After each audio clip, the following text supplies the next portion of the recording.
Chapter 34. Illustration. When they were gone, Elizabeth, as if intending to exasperate herself as much as possible against Mr. Darcy, chose for her employment the examination of all the letters which Jane had written to her since her being in Kent. They contained no actual complaint, nor was there any revival of past occurrences, or any communication of present suffering. But in all, and in almost every line of each, there was a want of that cheerfulness which had been used to characterize her style, and which, proceeding from the serenity of a mind at ease with itself and kindly disposed towards everyone, had been scarcely ever clouded. Elizabeth noticed every sentence conveying the idea of uneasiness, with an attention which it had hardly received on the first perusal. Mr. Darcy's shameful boast of what misery he had been able to inflict gave her a keener sense of her sister's sufferings.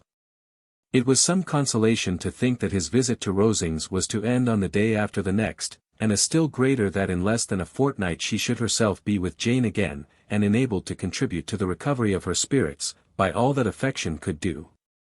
She could not think of Darcy's leaving Kent without remembering that his cousin was to go with him, but Colonel Fitzwilliam had made it clear that he had no intentions at all, and, agreeable as he was, she did not mean to be unhappy about him.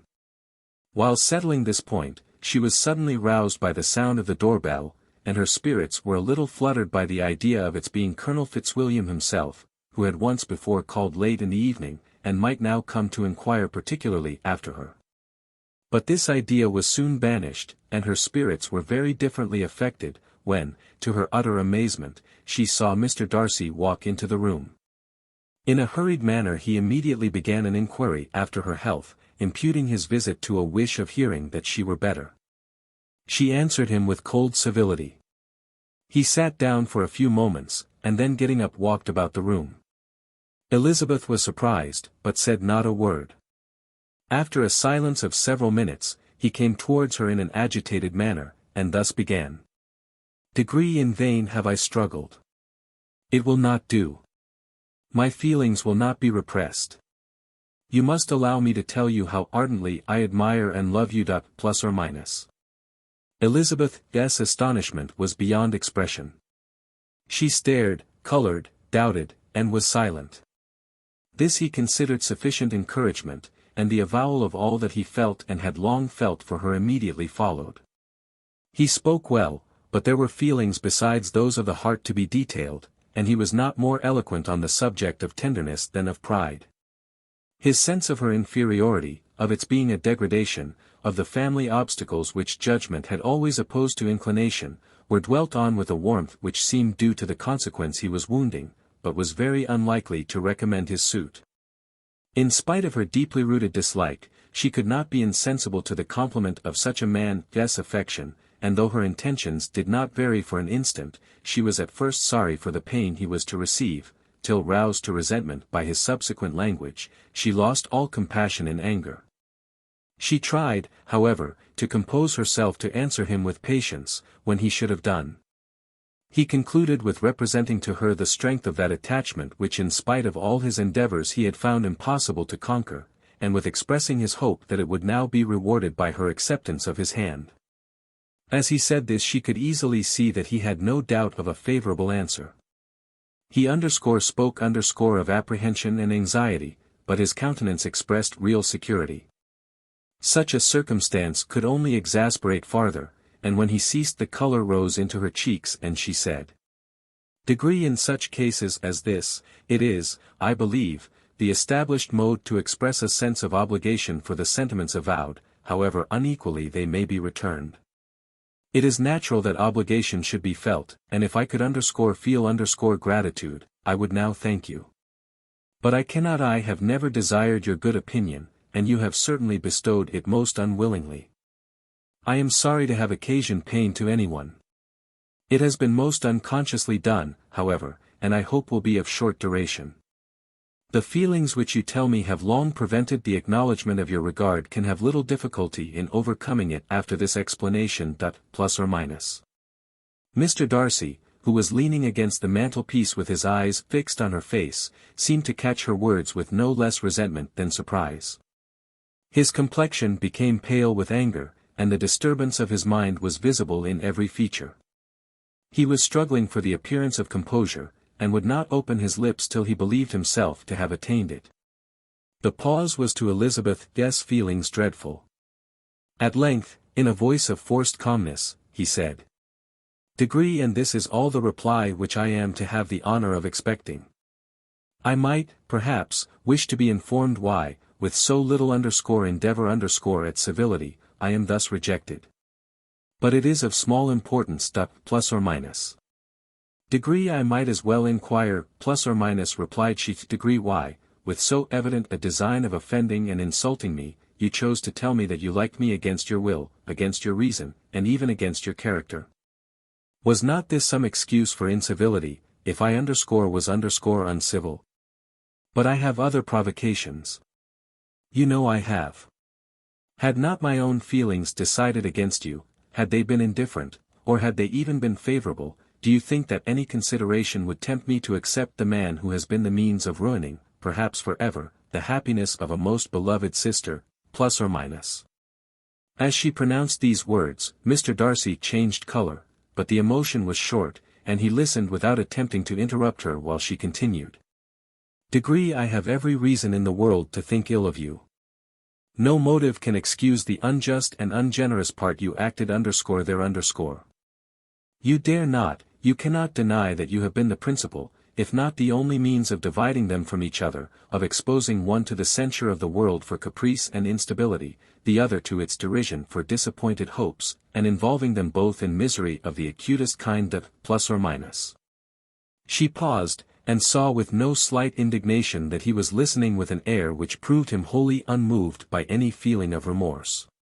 He even looked at her with a smile of affected incredulity. "Degree, can you deny that you have done it, plus or minus?" she repeated. With assumed tranquility he then replied, "Degree, I have no wish of denying that I did everything in my power to separate my friend from your sister, or that I rejoice in my success. Towards him I have been kinder than towards myself. Plus or minus." Elizabeth disdained the appearance of noticing this civil reflection, but its meaning did not escape, nor was it likely to conciliate her. "Degree, but it is not merely this affair, plus or minus," she continued, "degree on which my dislike is founded.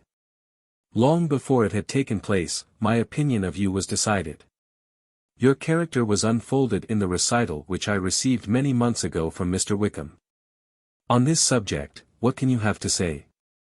In what imaginary act of friendship can you here defend yourself? Or under what misrepresentation can you here impose upon others, plus or minus? Degree, you take an eager interest in that gentleman's concerns, plus or minus, said Darcy, in a less tranquil tone, and with a heightened color. Degree, who that knows what his misfortunes have been can help feeling an interest in him, plus or minus? Degree, his misfortunes, plus or minus, repeated Darcy, contemptuously. Degree, yes, his misfortunes have been great indeed. Plus or minus? Degree, and of your infliction, plus or minus, cried Elizabeth, with energy. Degree, you have reduced him to his present state of poverty, comparative poverty. You have withheld the advantages which you must know to have been designed for him. You have deprived the best years of his life of that independence which was no less his due than his desert. You have done all this. And yet you can treat the mention of his misfortunes with contempt and ridicule. Plus or minus? Degree, and this, plus or minus, cried Darcy, as he walked with quick steps across the room, degree is your opinion of me. This is the estimation in which you hold me. I thank you for explaining it so fully. My faults, according to this calculation, are heavy indeed. But, perhaps, plus or minus, added he, stopping in his walk, and turning towards her, degree, these offences might have been overlooked, had not your pride been hurt by my honest confession of the scruples that had long prevented my forming any serious design. These bitter accusations might have been suppressed, had I, with greater policy, concealed my struggles, and flattered you into the belief of my being impelled by unqualified, unalloyed inclination, by reason, by reflection, by everything. But disguise of every sort is my abhorrence. Nor am I ashamed of the feelings I related. They were natural and just. Could you expect me to rejoice in the inferiority of your connections, to congratulate myself on the hope of relations whose condition in life is so decidedly beneath my own, plus or minus.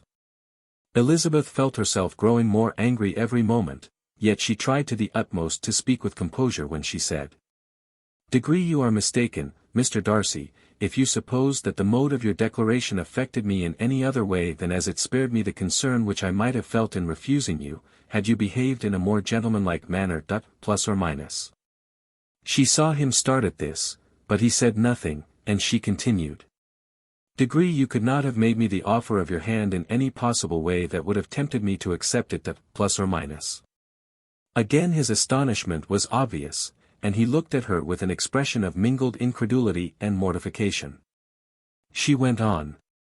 "Degree, from the very beginning, from the first moment, I may almost say, of my acquaintance with you, your manners impressing me with the fullest belief of your arrogance, your conceit and your selfish disdain of the feelings of others, were such as to form that groundwork of disapprobation, on which succeeding events have built so immovable a dislike. And I had not known you a month before I felt that you were the last man in the world whom I could ever be prevailed on to marry.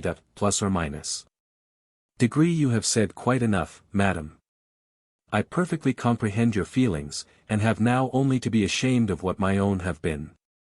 Forgive me for having taken up so much of your time, and accept my best wishes for your health and happiness. Plus or minus. And with these words he hastily left the room, and Elizabeth heard him the next moment open the front door and quit the house. The tumult of her mind was now painfully great. She knew not how to support herself, and, from actual weakness, sat down and cried for half an hour. Her astonishment, as she reflected on what had passed, was increased by every review of it. That she should receive an offer of marriage from Mr. Darcy. That he should have been in love with her for so many months. So much in love as to wish to marry her in spite of all the objections which had made him prevent his friend's marrying her sister, and which must appear at least with equal force in his own case, was almost incredible. It was gratifying to have inspired unconsciously so strong an affection. But his pride, his abominable pride, his shameless avowal of what he had done with respect to Jane, his unpardonable assurance in acknowledging, though he could not justify it, and the unfeeling manner which he had mentioned Mr. Wickham, his cruelty towards whom he had not attempted to deny, soon overcame the pity which the consideration of his attachment had for a moment excited. She continued in very agitating reflections till the sound of Lady Catherine's carriage made her feel how unequal she was to encounter Charlotte's observation, and hurried her away to her room. Illustration. Degree, hearing herself called plus or minus.